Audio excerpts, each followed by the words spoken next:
satanique dans notre vie. Lisez le pouvoir de réclamation satanique dans ma vie. Luc 22, 31 à 32.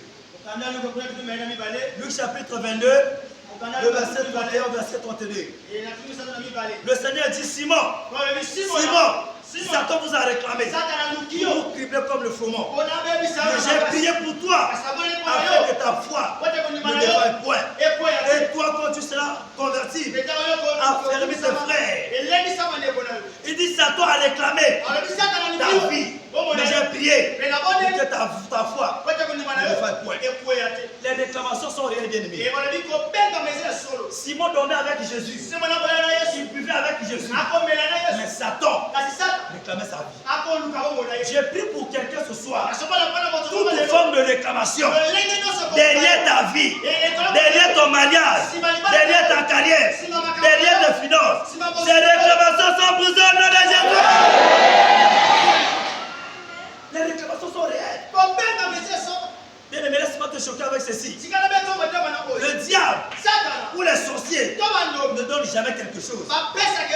Ils prêtent seulement. Le diable ne donne jamais quelque chose à quelqu'un.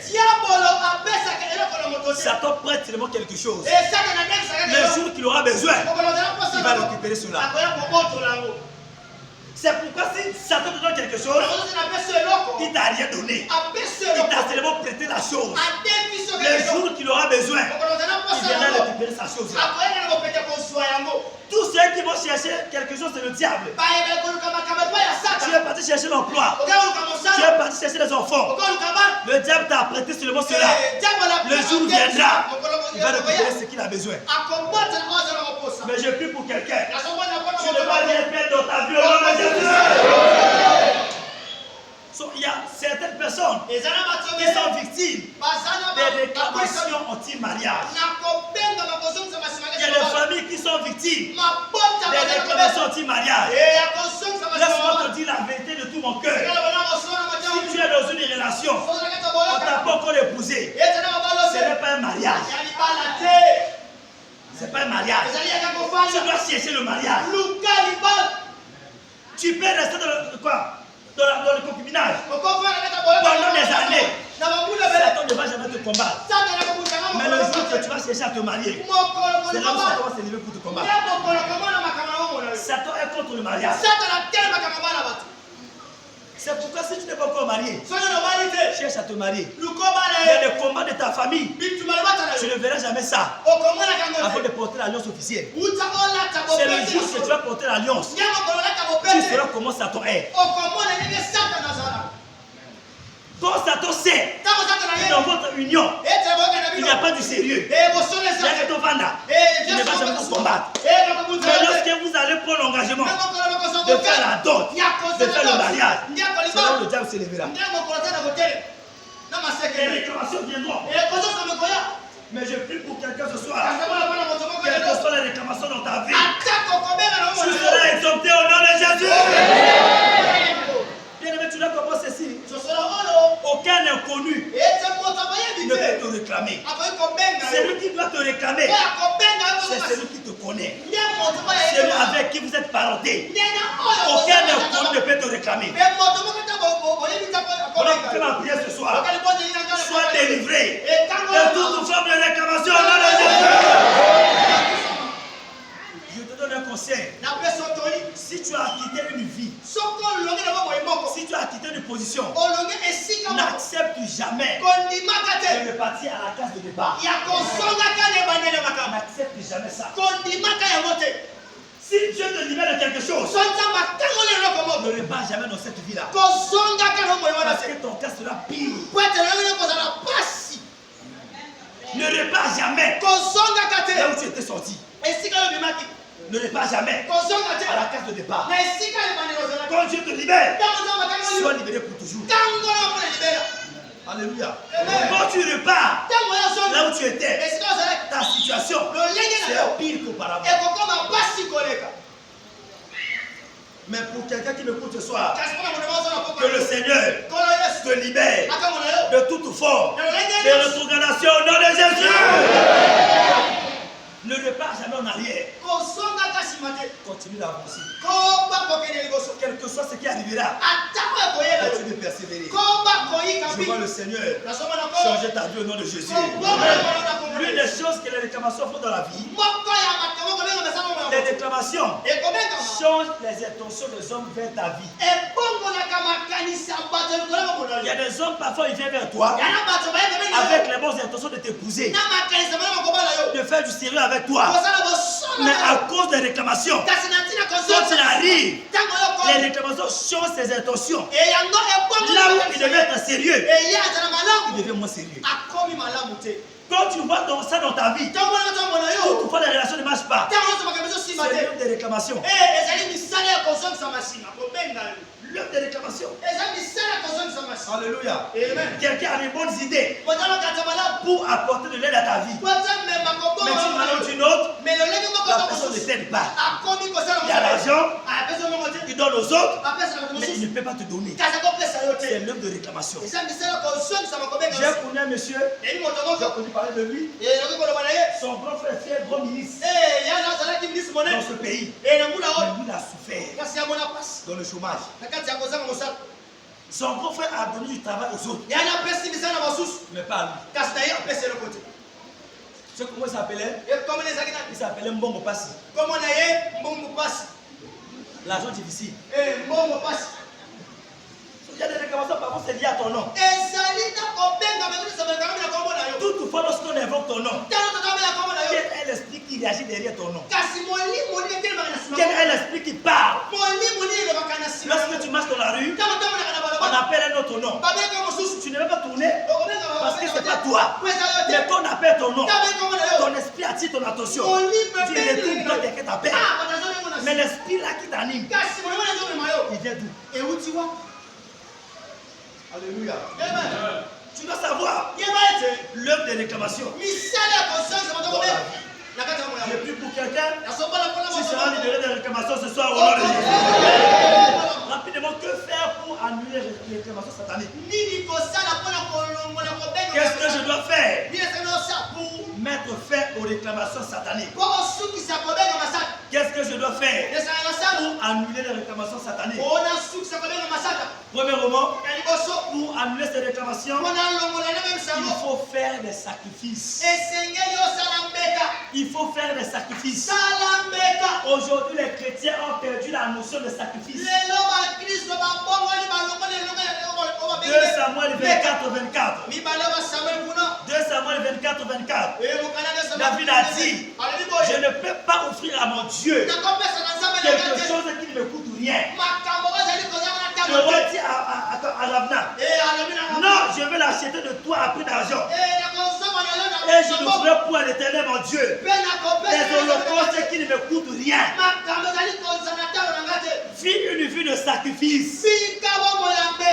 Nous avons des chrétiens qui sont conscients de leurs conditions, mais ils ne sont pas engagés pour changer leurs conditions. Ils ne veulent pas changer leurs conditions. Vis dans le sacrifice bien-aimé. Laisse-moi être honnête avec vous. Il y a certaines bénédictions financières que je reçois. C'est pas parce que je suis pasteur. C'est parce que je sacrifie beaucoup de mon temps à Dieu. Le temps où parfois certains de nos pasteurs sont en train de se divertir, moi je conserve ce temps pour chercher la face de Dieu. Il y a la plupart des pasteurs, on s'appelle tous les jours.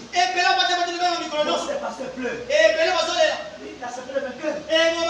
Même s'il va kabakate. Ne partage pas. Moi je l'ai dit. Là où je suis.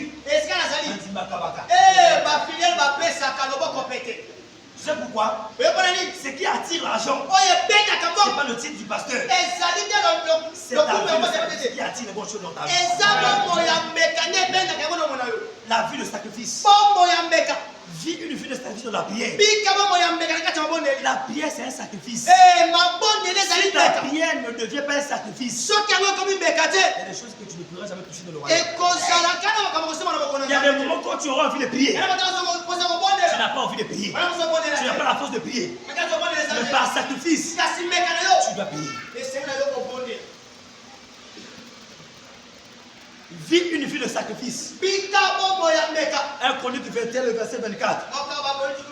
La même chose. Je ne peux pas donner à mon Dieu ce qui me coûte rien. Vis une vie de sacrifice. Alléluia. Apprends à te sacrifier. Apprends à sacrifier ce que tu as. Même l'argent que tu as. Apprends à donner dans le sacrifice. Sacrifie ce que tu as. Alléluia. J'ai toujours dit ceci. Ceux qui donnent à l'église, ils n'ont pas les millions. Ils ont développé une mentalité de sacrifice. J'ai besoin, mais je donne d'abord à Dieu. Tellement que je suis engagé à sacrifier, j'avais plus d'engagement pour le code paquet la peinture. Je n'avais même pas mis une fois entre mes mains. Mais j'ai dit Dieu, je ne peux pas voir cette maison passer devant moi sans pourtant que je sème. Dieu a vu mon cœur. Il a envoyé l'argent. Dieu ne te donne pas parce que tu n'as pas un cœur pour son royaume. Il y a des gens à l'église. On donne pour l'église. Certains se plaignent. Non, il y a trop de demandes. Personne qui se plaint. Quand on demande le salut pour l'église, il n'a pas l'esprit de la commission. Quelqu'un qu'on a à l'église. Il n'a pas l'esprit de la commission. Cette commission, on nous a appris comment donner et donner dans la joie.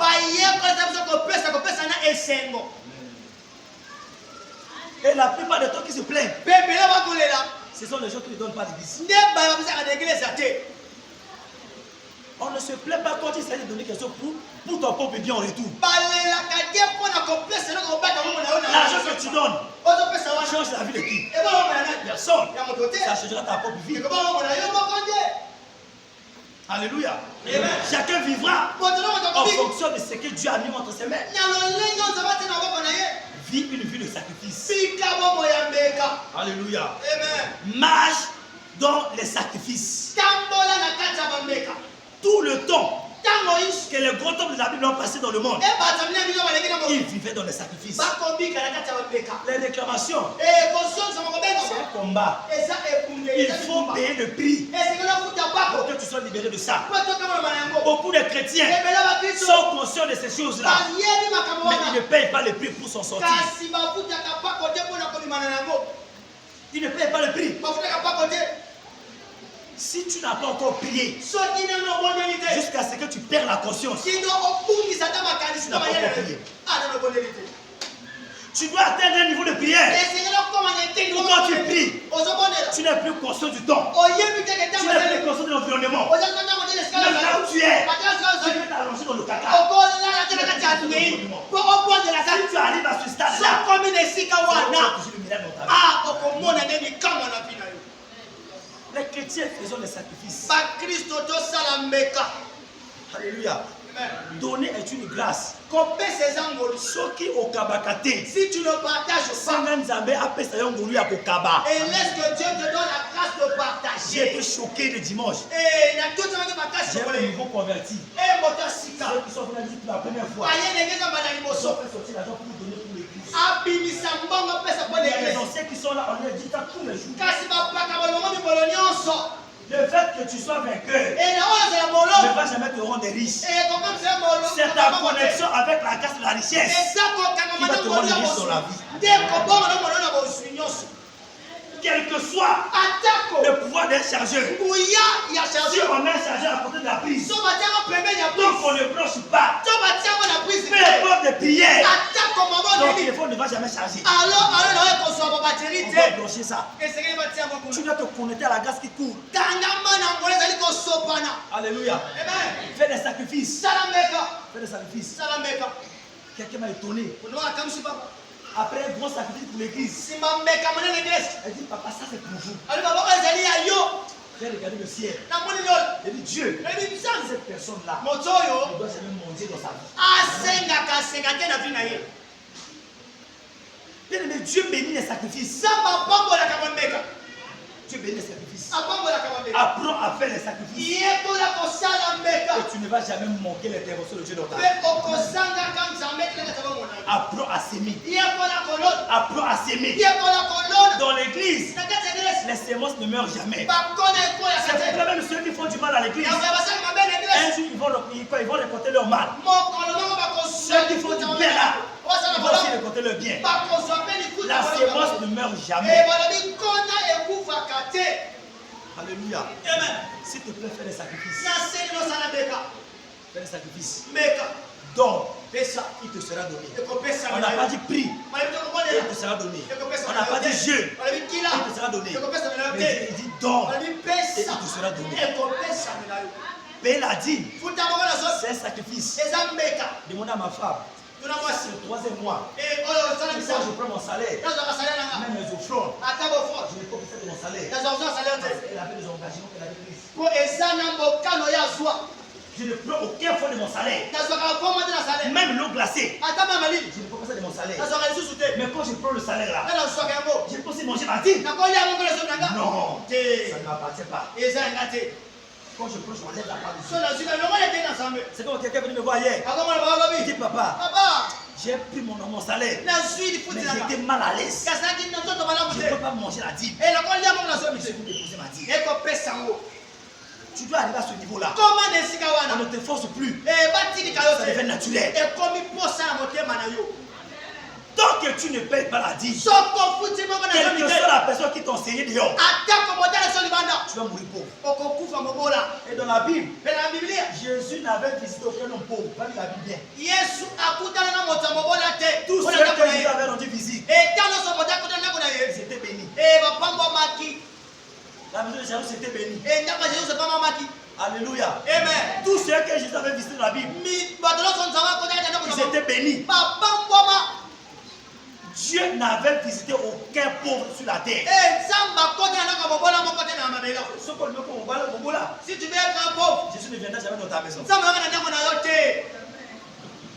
Mais oui, il ne viendra pas où? s'il vient, À cause de quoi vous mélangez? il va prendre l'eau. À cause de quoi transport? Bien aimé, c'est la vérité. Quand tu lis bien la Bible, Jésus n'avait jamais mis ses pieds dans la maison d'un homme pauvre. Il partait toujours là où c'était béni. Même Jésus déteste la pauvreté. Et quand tu aimes ce que Jésus n'aime pas, je prie pour quelqu'un ce soir. Sois délivré de la mentalité de la pauvreté au nom de Jésus. Alléluia. N'aime pas ce que Jésus déteste. Quelqu'un béni ce soir. J'ai dit quelqu'un béni ce soir. Au nom puissant de Jésus-Christ. S'il te plaît, vis une vie de sacrifice. Il y a des gens qui ont jeûné seulement pendant 21 jours. Jusqu'à aujourd'hui, ils n'ont jamais fait le jeûne une fois. Si par semaine, on donne le mercredi le jeûne de tout le monde, tu n'as pas un jour personnel de jeûne, tu es encore loin dans la vie chrétienne. Cette sorte de démon ne sort que par la prière et le jeûne. Tu dois avoir un jour personnel où tu dois jeûner pour ta vie, tes enfants. Je voyais une femme qui prêchait. Elle a dit sa fille devait se marier. Elle a fait une année de jeûne de prière pour que sa fille se marie. Parce qu'il y a des choses qu'elle avait vues dans sa famille, dans la famille de son mari. Elle ne voulait pas voir dans la vie de son enfant dans le mariage. Elle a jeûné et prié pour étouffer ces choses-là. Jeûne et prie même pour tes enfants, pour ta famille. Alléluia. Quelqu'un est venu ce soir. Que le Seigneur te délivre des réclamations au nom de Jésus. Élève tes deux mains. Que Dieu bâtisse chacun de nous ce soir de la grâce de vivre une vie de sacrifice au nom de Jésus. Acclame très fort pour le Seigneur.